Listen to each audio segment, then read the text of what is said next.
սև բան չասեմ, բայց իմ համար հետեւյալ գիծը կա, էլի, ասում դժբախտությունը ոչ թե մահվան մեջ է, այլ լավ չապրելու մեջ է։ Հա, մենք բոլորս ծնված օրվանից գիտենք, որ մահանալու ենք ինչ որ մի օր։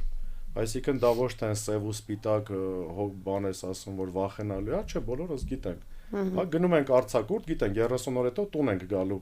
Փոխանակ այդ 30 օրը մենք վայել ենք, առաջին օրվանից մտածում ենք, բա որ հետ եկանք, բա որ լույսը, ջուրը, գազը, մյուսը, այդ 30 օրը չենք ապրում։ Այսինքն այդ ինչքան է տրված, հա 980 ամիս է, 960 ամիս է մեր կյանքի, փոխանակ դա ապրենք, մենք մտածում ենք, բա որ հանգարց եւ այլ եւ այլ։ Այսինքն, երբ որ դու դա հասկանաս, որ այն անգամով էր մեր Վահեներ Այֆեզյանը գրի, որ ասում էր մահը նաեւ մարդու մոտիվացիա է, ինչ որ միտեղ էլ երևի ինքն էր կարդացել, կապ չունի, մենք իրար պասեր ենք տալիս, միևնույն այդ մոտիվացիան, որ կա իրականում, այդ ամիսները պետքա ապրել։ Այդ դա չապրելն է դժբախտություն։